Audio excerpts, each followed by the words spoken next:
নমস্কার বন্ধুরা, আপনি কি চান নতুন বছরটা আপনার জীবনে সৌভাগ্য, অর্থ এবং শান্তি নিয়ে আসুক? তাহলে বৈশাখের প্রথম দিনটি আপনার জন্য খুবই গুরুত্বপূর্ণ। অনেকেই জানেই না যে এই দিনে মাত্র 3টি জিনিস দান করলে জীবনে বড় পরিবর্তন আসতে পারে। তাই আজকের এই ভিডিওটিতে আমি আপনাদেরকে এমন কিছু তথ্য দেব যা আপনার জীবনটাই বদলে দিতে পারে। বৈশাখ মাসকে হিন্দু ধর্মে নবসূচনার প্রতীক বলা হয়।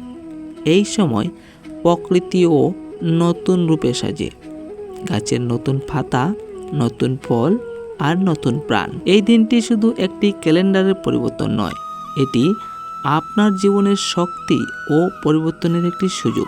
অনেক পুরনো গ্রন্থে উল্লেখ আছে এই দিনে করা সৎ কাজ বহু গুণে ফল দেয়। ভক্তগণ, আমরা অনেক সময় দানকে শুধু কিছু দিয়ে দেওয়া হিসেবে দেখি, কিন্তু আসল দান হলো নিজের ভিতরে নৈতিবাচকতা দূর করা। যখন আপনি কাউকে সাহায্য করেন তখন আপনার মনের ভিতরে অনেক আনন্দ তৈরি হয়, আর এই আনন্দই আপনার জীবনে পজিটিভ শক্তি নিয়ে আসে। লর্ড গণেশকে স্মরণ করে দান করলে বাধা দূর হয়, এমন বিশ্বাস অনেক মানুষের মধ্যে আছে। প্রথম দানটি হলো ফল দান করা।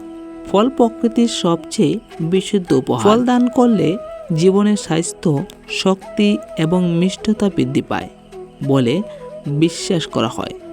আপনি যে কোনো ফল দিতে পারেন, যেমন কলা, আপেল, কমলা বা স্ট্রবেরি। দান করার সময় মনে রাখবেন ফল যেন তাজা ও পরিষ্কার হয়। যদি আপনি শিশু বা বৃদ্ধদের ফল দান করেন তাহলে কিন্তু এর পুণ্য আরও বেশি বলে ধরা হয়। আর দ্বিতীয় দানটি হলো মিষ্টি বা মধু। মিষ্টি আমাদের জীবনে আনন্দ সম্পর্কের প্রতীক, তাই অনেক সময় আমাদের জীবনে তিক্ততা চলে আসে, আর এই দান সেই তিক্ততাকে দূর করতে সাহায্য করে বলে বিশ্বাস করা হয়। তাই আপনি দান হিসেবে দিতে পারেন লাড্ডু, সন্দেশ কিংবা মধু। বিশেষ করে শিশুদের বা দরিদ্র পরিবারকে মিষ্টি দিলে, তাদের মুখে হাসি ফোটালে এটাই সবচেয়ে বড় আশীর্বাদ। এবার তৃতীয় এবং সবচেয়ে গুরুত্বপূর্ণ দানটি হলো অন্নদান। শাস্ত্রে বলা হয়েছে অন্নদান মানে মহাদান। তাই আপনি ভাবুন যে একজন ক্ষুধার্ত মানুষকে যদি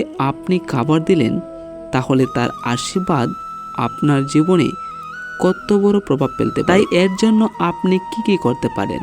প্রথমত, রান্না ভাত খাওয়ানো বা রাস্তায় থাকা মানুষদের খাবার দেওয়া বা কোনো আশ্রমে খাদ্য দান করা। তাই এই দিনে যদি আপনি এই 3-4টি জিনিস কাউকে দান করেন, তাহলে আপনার জীবনে কখনো অভাব আসতে দেয় না। তাই এমনটা বিশ্বাস করা হয় ওই বৈশাখ মাসের প্রথম দিনে। তো বন্ধুরা, দান তো আমরা সবাই করতে পারি, কিন্তু এর পিছনে অনেকগুলি নিয়ম রয়েছে। তাহলে চলো এবার ওই নিয়মগুলিকে আমরা একটি একটি করে জেনে নিই।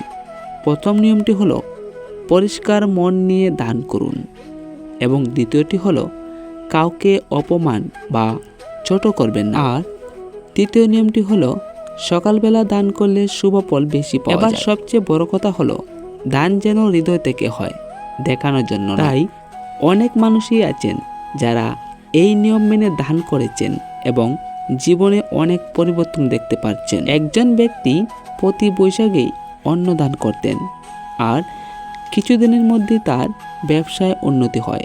এমন উদাহরণ আমাদের চারপাশে আছে, শুধু খেয়াল করে দেখতে হবে।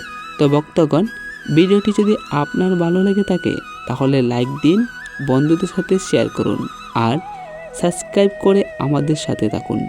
কমেন্টে লিখুন আপনি কোন দানটি করতে চেয়েছেন।